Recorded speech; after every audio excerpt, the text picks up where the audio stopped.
Good evening. I'm Phil Barnard, live in Twin Falls, Idaho. And for you new viewers, my face is all crooked because of successful cancer surgery on my jaw, which, as I say, I believe saved my life. I hope you've had a good week. Mine's been one of ups and downs.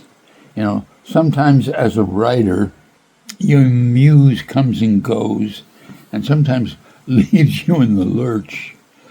I have visions of her enjoying one of those little fruity cocktails with the paper umbrellas somewhere in the Caribbean. But she'll return, always does. Tonight I was thinking about my mother. Interesting woman. My father died when I was 2 years old. He was my mother's second husband, and basically, to save a lot of words, he worshipped her. They had been together maybe 4 years.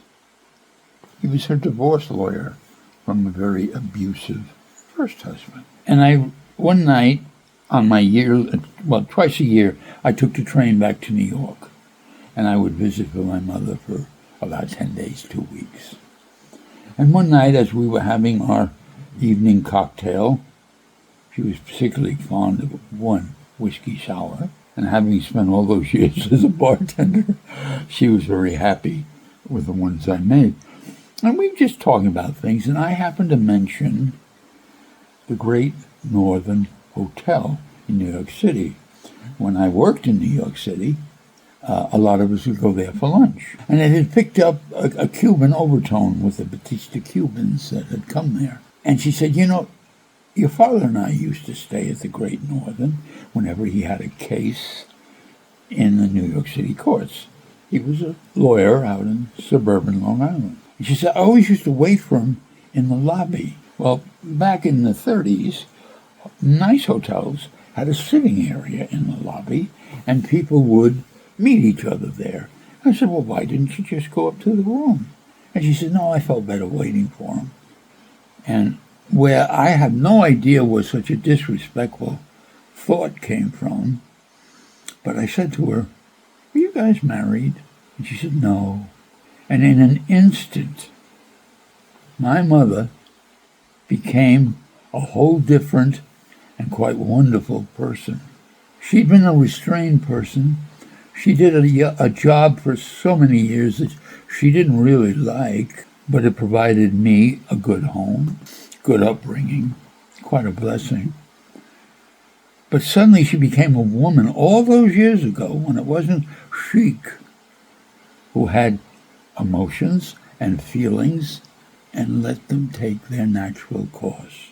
Suddenly I became aware of what I call the wonderful awareness.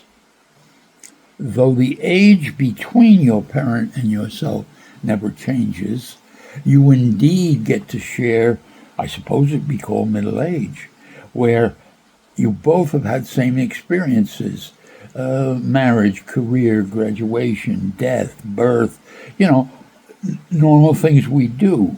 But now you've both done them. So when you talk to your parent, you're talking, granted they have more experience, but you're talking across to them. It was so wonderful. It quickly changed our relationship, and I learned so much about my family. my prudish grandmother's hijinks, oh yeah. So many good things. Well, think about that, dear friends. There comes a point in the relationship between a child and the parent. It never changes. The parent is the parent. And the age difference never changes. But suddenly they are both alive and participating in a similar world. And they start to understand each other at a completely different level. This is quite wonderful. Look around at your family. See if this might help. I know it made such a change for the better in my relationship with my mother. Well, that's about it. I hope you have a lovely evening.